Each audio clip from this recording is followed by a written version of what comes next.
கிழமை நான் இன்னைக்கு பார்க்க போகிறது வந்துட்டு உடச்சி ஊற்றுற முட்டை குழம்பு எப்படி டேஸ்ட்டாக பண்ணுறது அப்படிங்கிறது இன்றைக்கி வீடியோவில் வந்து பார்த்தல அதற்கு தேவையான அளவு என்ன ஒரு கைப்பிடி அளவுக்கு சின்ன வெங்காயம் 2 பல்லு வந்துட்டு இஞ்சி ஒரு 6-7 பல்லு வந்துட்டு பூண்டு 4 தக்காளி பழம் அடுத்ததாக 1 டேபிள் ஸ்பூன் அளவுக்கு வந்துட்டு முந்திரி பருப்பு 1/4 டேபிள் ஸ்பூன் அளவுக்கு கசகசா அரை முடி தேங்காயம் வந்துட்டு சின்ன சின்ன துண்டுகளாக உள்ள சேர்த்துக்கலாம் ஒரு 1/4 டேபிள் ஸ்பூன் அளவுக்கு வந்து சோம்பு காரம் தேவையான அளவு மிளகாய்த்தூள் மஞ்சள் தூள் 1 டேபிள் ஸ்பூன் அளவுக்கு வந்துட்டு மல்லித்தூளும் சேர்த்து இந்த பதத்துக்கு வந்து நல்லா வதக்கி பேஸ்ட்டாக வந்து அரைச்சி எடுத்துக்கோங்க. அடுத்தது அதே பாத்திரத்தில் கொஞ்சம் எண்ணெய் சேர்த்துட்டு கடுகுளுந்தம் பருப்பு நல்லா பொரிஞ்சதுமே வந்து ஒரு 1/4 டேபிள் ஸ்பூன் அளவுக்கு வெந்தயம் கருவேப்பிலையும் வெங்காயம் சேர்த்து நல்லா வதக்கிக்கோங்க.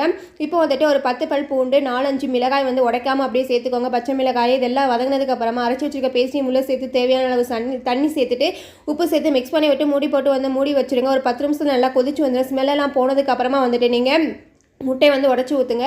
உடச்சி ஊற்றிட்டு ஒரு 10 நிமிஷத்தில் ரெடி ஆயிரும். அடுத்ததாக வந்துட்டு ஃபைனலாக கொத்தமல்லி தூள் தூவி இறக்குனீங்க அப்படின்னா உடச்சி ஊற்றின முட்டை குழம்பு வந்து ரெடி ஆயிரும். எப்படி இருந்துச்சு அப்படிங்கிறத வந்து கமெண்ட் பண்ணுங்கள். வந்துட்டு சப்ஸ்கிரைப் பண்ணி சப்போர்ட் பண்ணுங்கள்.